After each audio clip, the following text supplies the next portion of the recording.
ಎಲ್ಲರಿಗೂ ನಮಸ್ಕಾರ. ಎಲ್ರಿಗೂ ನಾಗರ ಪಂಚಮಿ ಹಬ್ಬದ ಹಾರ್ದಿಕ ಶುಭಾಶಯಗಳು. ಇವತ್ತು ನಾನು ನಿಮಗೆ ನಾಗರ ಪಂಚಮಿ ಹಬ್ಬದಲ್ಲಿ ವಿಶೇಷವಾದ ಒಂದು ಅಡುಗೆ ತಯಾರಿ ಮಾಡ್ತೀವಿ. ಅದರಲ್ಲೂ ಉತ್ತರ ಕರ್ನಾಟಕದಲ್ಲಿ ಈ ಹುರುಳಿಕಾಳನ್ನು ಉಪಯೋಗಿಸ್ಕೊಂಡ್ಬಿಟ್ಟು ಇದು ಒಂದು ಮೂರು ಪದಾರ್ಥಗಳನ್ನ ಉಪಯೋಗಿಸ್ಕೊಂಡು ಮಾಡುವಂಥ ಅಡುಗೆ ಇದು. ಏನಪ್ಪ ಇದು ಅಂತಂದರೆ ಹುರುಳಿಕಾಳು, ಬೆಲ್ಲ ಮತ್ತು ಹಾಲನ್ನು 3 ಪದಾರ್ಥಗಳನ್ನ ಉಪಯೋಗಿಸ್ಕೊಂಡ್ಬಿಟ್ಟು ಒಂದು ಸಿಹಿ ಪದಾರ್ಥವನ್ನು ನಾವು ತಯಾರು ಮಾಡ್ಕೋಬೋದು. ಇದು ನಮ್ಮ ಉತ್ತರ ಕರ್ನಾಟಕದ ಕಡೆಗೆ ತುಂಬ ಇದನ್ನು ವಿಶೇಷವಾಗಿ ತಯಾರು ಮಾಡಿಕೊಂಡು ನಾಗರ ಪಂಚಮಿ ಹಬ್ಬದಲ್ಲೇ ಇದನ್ನು ಸಿಹಿ ತಿನಿಸಾಗಿ ಉಪಯೋಗಿಸ್ಕೊತೀವಿ. ಬನ್ನಿ ಇದನ್ನು ಹೇಗೆ ತಯಾರು ಮಾಡೋದು ಅಂತ ನೋಡೋಣ. ಮೊದಲಿಗೆ ನೋಡಿ, ನಾನಿಲ್ಲಿ ರಾತ್ರಿಯೇ ಹುರುಳಿಕಾಳನ್ನು ನೆನೆ ಹಾಕಿಟ್ಟಿದ್ದೆ. ಸೊ ಇದನ್ನು ಹುರುಳಿಕಾಳನ್ನೆಲ್ಲ ಆರಿಸ್ಕೊಂಡು ಸ್ವಚ್ಛ ಮಾಡಿ ನೀರಲ್ಲಿ ನೆನೆಸಾಕಿಡಬೇಕು. ಇಲ್ಲ ಅಂತಂದರೆ ಬೆಳಗ್ಗೆ ಎದ್ದುಬಿಟ್ಟು ಕೂಡ ನೀವು ಇದನ್ನು ಜಾಲಿಸ್ಬಿಟ್ಟು ಏನಾದರೂ ಕಲ್ಲಿದ್ರೆ ಅದರಲ್ಲಿರೋ ಕಲ್ಲುಗಳನ್ನೆಲ್ಲ ತೆಗೆದು ಸ್ವಚ್ಛ ಮಾಡ್ಕೊಳ್ಳಿ. ನೋಡಿ, ಈಗ ಇದನ್ನು ಕುಕ್ಕರಿಗೆ ಟ್ರಾನ್ಸ್ಫರ್ ಮಾಡ್ಕೊಂಡಿದ್ದೀನಿ. ಇದಕ್ಕೆ ನಾನು 1 ಲೋಟದಷ್ಟು ಹುರುಳಿಕಾಳು ತೊಗೊಂಡಿದ್ದೀನಿ. ಸೊ ಇದಕ್ಕೆ ಒಂದು 2 ಲೋಟದಷ್ಟು ನೀರನ್ನು ನಾನು ಹಾಕ್ಕೊಂಡು ಸಾಕು. ಕುಕ್ಕರಲ್ಲಿ ಬೇಯಿಸ್ತಾ ಇರೋದ್ರಿಂದ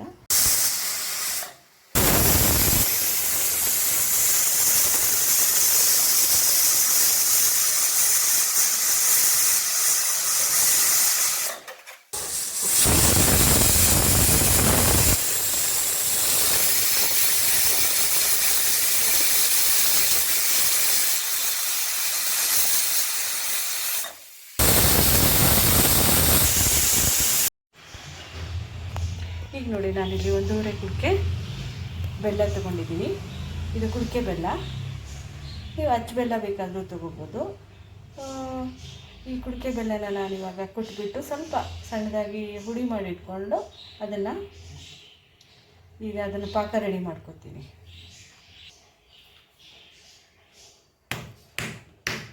ನೋಡಿ, ಈ ಥರ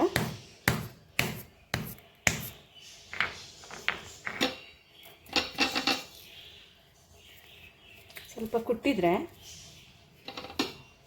ಬೆಲ್ಲ ಸುಲಭವಾಗಿ ಕರಗುತ್ತೆ. ಅದಕ್ಕೋಸ್ಕರ ಈ ಥರ ಕುಟ್ಟಿಟ್ಕೊಳ್ಳಿ.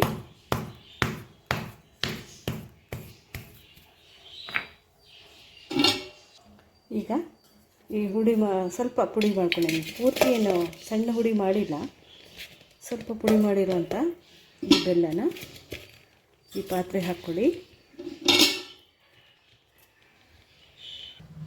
ನೋಡಿ, ನಂತರ ಇಷ್ಟೊಂದು ಅರ್ಧ ಲೋಟದಷ್ಟು ನೋಡಿ, ಟೀ ಕುಡಿಯೋ ಲೋಟದಲ್ಲಿ ಜಸ್ಟ್ ಒಂದು ಅರ್ಧ ಲೋಟದಷ್ಟು ನೀರನ್ನು ಇದಕ್ಕೆ ಹಾಕಿ ಬಿಸಿ ಮಾಡೋದ್ರಿಂದ ಅದು ತಳ ಹಿಡಿಯೋದಿಲ್ಲ. ನೋಡ್ಬೋದು, ಇವಾಗ ಒಂದು ಮೀಡಿಯಮ್ ಲೋ ಫ್ಲೇಮಲ್ಲಿ ಇದನ್ನು ಬಿಸಿ ಮಾಡ್ಕೊಬೇಕು. ನೋಡಿ, ಒಂದು ಮೀಡಿಯಮ್ ಲೋ ಫ್ಲೇಮನ್ನು ಸ್ವಲ್ಪ ಕಡಿಮೆ ಮಾಡಬೇಕು. ಇಷ್ಟು ಸಣ್ಣದಾಗಿಟ್ಟು ಇದನ್ನು ಪಾಕ ತಯಾರು ಮಾಡ್ಕೋಬೇಕಾಗತ್ತೆ.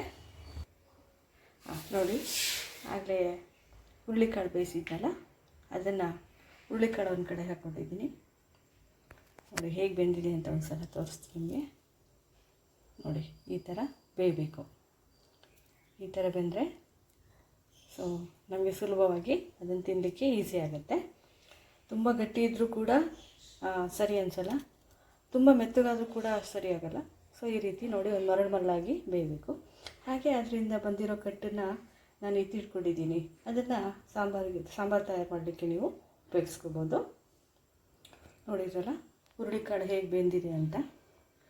ತುಂಬ ಹೈ ಪ್ರೋಟೀನ್ ಕಂಟೆಂಟ್ ಇರುವಂತಹ ಒಂದು ಕಾಳು ಇದಾಗಿದ್ದು, ಇದನ್ನು ಸೇವಿಸೋದ್ರಿಂದ ನಮಗೆ ಬಾಡಿಗೆ ಒಂದು ಒಳ್ಳೆ ಬಾಡಿ ಬಿಲ್ಡಿಂಗ್ ಪ್ರೋಟೀನ್ಸ್ಗಳು ನಮಗೆ ಸಿಗ್ತವೆ. ಅದಕ್ಕೋಸ್ಕರ ಇದನ್ನು ವಿಶೇಷವಾಗಿ ಈ ನಾಗರ ಪಂಚಮಿ ಹಬ್ಬದಲ್ಲಿ ನಾವು ತಯಾರು ಮಾಡಿಕೊಂಡು ತಿಂತೀವಿ. ಬನ್ನಿ ಮುಂದೆ ನೋಡೋಣ. ಸೊ ಈಗ ನೋಡಿ, ಬೆಲ್ಲ ಕರಗ್ತಾ ಇದೆ.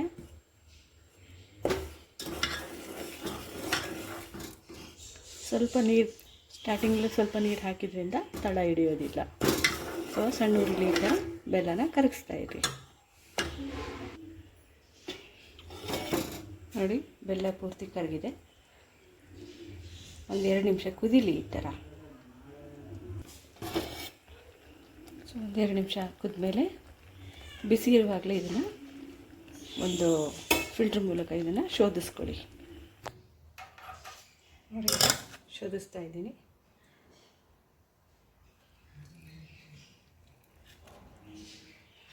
ಈ ಥರ ಶೋಧಿಸೋದ್ರಿಂದ ಇದರಲ್ಲಿ ಏನೇ ಕಸ ಕಲ್ಲು ಏನೇ ಇದ್ದರೂ ಕೂಡ ಅದು ಫಿಲ್ಟರ್ ಆಗುತ್ತಲ್ವ, ಅದಕ್ಕೋಸ್ಕರ ಈ ಥರ ಶೋಧಿಸ್ಕೊಳ್ಳಿ.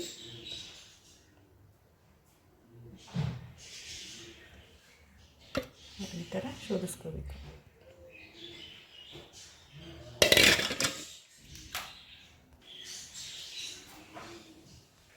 ನೋಡಿ, ಈ ಥರ ಶೋಧಿಸಿದಿರುವಂತಹ ಈ ಬೆಲ್ಲದ ಪಾನಕ ಇದು ನೋಡ್ಬೋದು. ಇಲ್ಲೊಂದು ಬಟ್ಲಿಗೆ ಬೇಯಿಸಿರುವಂಥ ಸ್ವಲ್ಪ ಹುರುಳಿಕಾಳನ್ನು ಹಾಕಿದ್ದೀನಿ.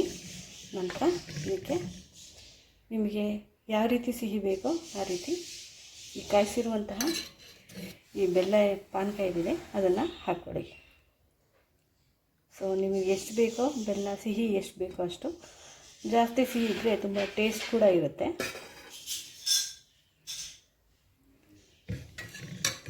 ನಂತರ ಸ್ವಲ್ಪ ಇದಕ್ಕೆ ಹಾಲು ಹಾಕ್ಕೊಳ್ಳಿ. ಬಿಸಿ ಕಾಯಿಸಿರೋ ಹಾಲು ಹಾಕ್ತಾಯಿದ್ದೀನಿ. ಹಾಕ್ಬಿಟ್ಟು ಈ ಥರ ಮಿಕ್ಸ್ ಮಾಡಿಕೊಂಡು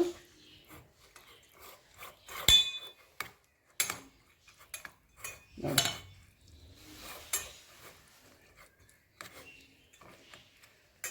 ಈ ಥರ ಮಿಕ್ಸ್ ಮಾಡ್ಕೊಳ್ಳಿ. ಸೊ ಈಗ ನಿಮಗೆ ಆರೋಗ್ಯಕರ ಹುರುಳಿಕಾಳು, ಬೆಲ್ಲ ಮತ್ತು ಹಾಲು ಮೂರೇ ವಸ್ತುಗಳನ್ನ ಉಪಯೋಗಿಸ್ಕೊಬಿಟ್ಟು ನಾಗಪಂಚಮಿ ವಿಶೇಷವಾದಂತಹ ಈ ಹುರುಳಿಕಾಳು ಬೆಲ್ಲದ ಈ ಒಂದು ಸ್ವೀಟ್ ಏನಿದೆ ಇದು ತಿನ್ನಲಿಕ್ಕೆ ತಯಾರು. ಎಲ್ಲರಿಗೂ ನಾಗರ ಪಂಚಮಿ ಹಬ್ಬದ ಶುಭಾಶಯಗಳು.